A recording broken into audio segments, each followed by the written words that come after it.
I'm Anna Uden. I'm a doctor of clinical psychology and a fiction author. I wrote about this skill in Martin Seligman's book, Flourish. If you're not aware, Martin Seligman is the father of positive psychology. And the way that he described the skill I'm about to talk about today is that it can turn a good relationship into an excellent one. It's a really straightforward skill, and I thought it was really valuable, so today I'm going to teach it to you guys. So get comfortable, let's get into it, and if you enjoyed this video, don't forget to give it a thumbs up and comment what your thoughts are.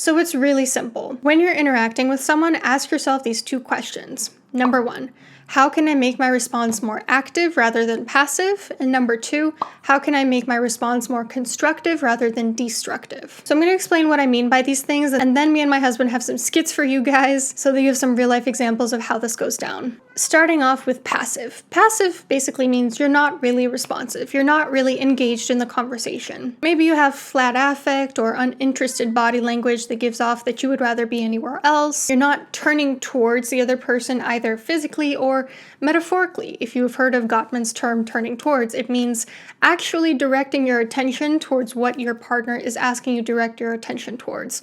Actually directing your attention towards your partner in this situation too. When you're passive, you're just generally communicating, I'm not interested in this, or I'm not going to engage with you on this for whatever reason. The reason doesn't really matter. If you're passive, the other person's going to feel like what they're saying doesn't matter to you. Whereas when you're actively responding to someone, you're engaged in the communication. You show that it's important to you, that you value what they have to say, that you think it's interesting, that you want to get involved in the conversation. Your body language indicates the same thing. Things like nodding, saying making eye contact, putting away what you're working on, making verbal affirmations that you're listening, like, yeah, go on. You're also actively verbally involved so that the other person shares more about what they're saying, so that you learn more about what's going on, so that you're validating and supporting the other person or problem solving what they're dealing with. So that's the difference between passive and active. Now, what about constructive and destructive? When you're constructive, you're basically building the other person up rather than tearing them down. You're taking a very strengths-based approach rather than being critical or contemptuous. You're thinking about that person's strengths and what they bring to the table rather than what they're doing wrong. You're also improving their situation somehow, whether by helping them problem solve or by just providing support and providing a space for them to vent. You're somehow strengthening the relationship in the process. You're strengthening them to get through what they're getting through, and you're strengthening the relationship between the two of you. Now, when you're responding destructively, you are making the other person feel worse about themselves or about what they're sharing, and you're weakening the relationship rather than strengthening it. So you might be taking a very critical approach, making the other person feel like they're to blame for what they're sharing with you. You might be employing the 4 horsemen of the apocalypse. If you're in the connection course, you know what I mean by that. So that is a difference between constructive and destructive. Now, a word on being constructive versus destructive. Sometimes we do have to make people feel painful emotions in order to stand up for themselves or tell them a truth that maybe they're not ready to hear, or we're just trying to be honest. For example, in therapy, the biggest epiphanies that I've ever had were spurred by my therapist telling me things that were kind of shocking to me at first, that I didn't really want to hear, that I had a lot of resistance to at first, that I had maybe some painful emotions when I heard, but further down the line, long term, it helped me. There are a lot of people out there that say, well, I'm just brutally honest. I'm just a blunt person. I tell it the way I see it. Even when you're saying something unpleasant, there's a constructive way to say it and there's a destructive way to say it. Let me give you an example. Let's say that somebody is telling me about a type of therapy that I don't like. In my response to them, I could say, oh no, I don't like that therapy at all. Or I could say, I have a few qualms with that type of therapy, but I'm really glad that it works for you, right? Like, even though you're being honest in both, you're being more constructive in one and you're being more destructive in another. In one of them, you're basically telling the other person, you're wrong, I don't like what you're saying. In the other, you are being a little bit more humble with it. You're still being honest, but you're doing it in a way that preserves the relationship and the other person's self-esteem. So let's go into some skits. Here's how an interaction looks that is passive and destructive. Oh man, did I have a long day. Oh yeah? Yeah, it seems like the entire day I'm just getting up and walking in and out of this room, and it's coming to the point where I feel like that's all I can accomplish in a day is getting up from this chair, going to that door, walking in and out. I just can't seem to get anything right. My Wi-Fi's cutting out. I mean, yeah, you should probably figure that out. Yeah, I guess I should. Fine, if that's how you're gonna be. So what happened here? My body language indicated that I wasn't interested in what my husband had to say. I wasn't turning towards, not even physically. I was instantly playing devil's advocate and blaming the other person and unsupportive, which is destructive. When he responded with defensiveness and frustration, I instantly shut down and started stonewalling. Let's look at another one, which is destructive and active. Oh man, did I have a long day. Jesus, is that what you wore to work? Isn't your boss gonna think that's unprofessional? I mean, it was completely fine. You literally have a stain right there. I work from home. I put on a different shirt for a meeting. Alright, so what happened? It seemed like everything was going wrong. My Wi-Fi was cutting out. I couldn't connect to the internet to submit any documents for the draft review. Wait, did your boss notice that you weren't able to connect to the Wi-Fi? Yeah, I mean, I was 5 minutes late to a meeting. Jesus, aren't you afraid he's gonna fire you? Not really. I mean, these kinds of things happen. It's just everything seemed to be going wrong today. I don't know, I think it's pretty unprofessional. I guess I can't do anything right. Well, it's not that you can't do anything right, but clearly you can't do this right. What happened here is, although I was engaged in the discussion, I was actively invested in what we were talking about, I was also very actively destructive. I was extremely critical. I was not giving the other person the benefit of the doubt. I was actively making things worse, both in terms of for him and for the relationship. Let's look at an example of something that's passive and constructive. Oh boy, did I have a bad day. Hi, baby. Oh no, that's too bad. Yeah, it just seems like everything's going wrong. I can't believe I got caught in traffic. My lunch was cold. My Teams wouldn't open when I was trying to join a meeting. My Wi-Fi cut out. Oh wow. Sorry, that sucks. Yeah, I just feel like I can't win at work lately. Yeah, for sure. Anyway, how are you? What happened here is that I was not hostile. I was trying to be supportive, but it was very bare minimum.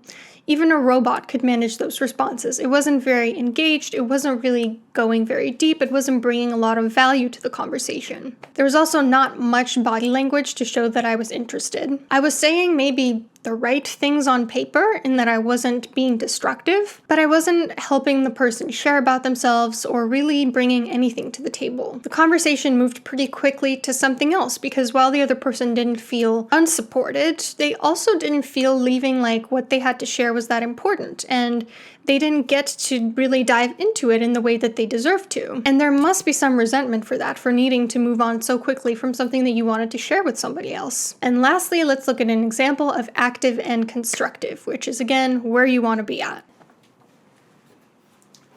Oh boy, did I have a bad day. Oh, hi, baby. Oh no, what happened? Let me put my laptop away. I just feel like nothing has been going right. My Teams wouldn't load when I was trying to join a meeting. My Wi-Fi cut out when I was submitting a document draft. I don't know.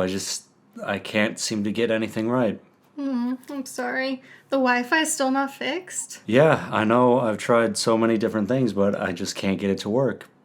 That's so annoying. Did your boss notice that you were not able to join the meeting? Yeah, it wasn't the best. Was he mad?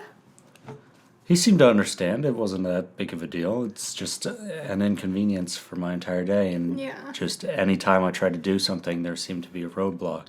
That sucks. Do you want me to help call Xfinity? Yeah, if you'd like, that'd be great.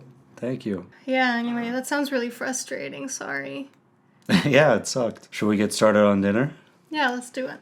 Great. What happened here was I had very active body language, I had an active affection, I was very inquisitive and curious in the questions that I posed. I asked follow-up questions to better understand the whole picture of what happened with my husband's day. I validated, I left the other person feeling like the experience of sharing about their day was cathartic, like I was able to help them, like this is a valuable relationship. And I also offered to physically help them problem solve by calling Xfinity for them. So in conclusion, listen when somebody else shares. Make an effort to respond actively and constructively. Ask them to go in greater detail.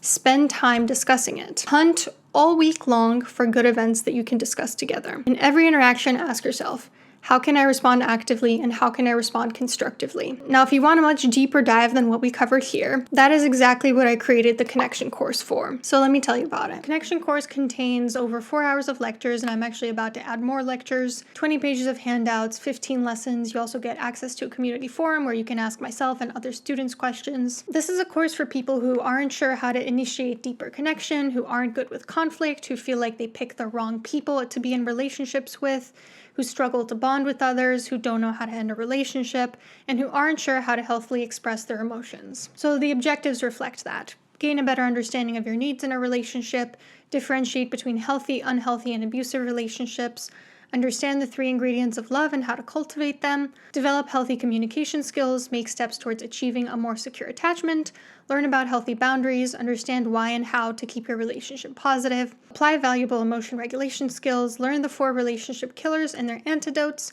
better understand your conflict style and ways to improve it, skillfully navigate conflict, and learn how to healthily end a relationship that's not working. So the first section is introduction, where it's a lot of like self-assessment, a lot of journaling prompts to help identify what you need to work on during the Connection course. Then the next part is the foundational skills of healthy relationships, the key tenets and skills of having healthy relationships, having healthy communication, keeping your relationship positive. Then part 3 goes into conflict management, so all the worst parts of conflict, how to avoid them, how to instead have healthier conflict, identifying what your conflict style is and how to make it healthier. Then in part 4, we talk about ending unhealthy relationships, so identifying what unhealthy relationships are, what abusive relationships are, and learning the skills to end them and cope with them. And then we just kind of wrap it up, and there's a post-course quiz.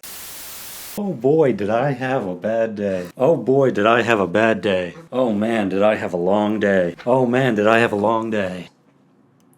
This is supposed to be active and constructive. Okay, don't look at the cats. Okay, how was your day? No, you're not supposed to say that. No? No. Do you want me to help call Xfinity? Yeah, if you'd like. That'd be great. Thank you. When would you like to do that? It's not in the script. I'm trying to think of something destructive but passive to say. Guess I can't do anything right. No, we cut that out. Just walk away. I hope you have a lovely day and see you soon.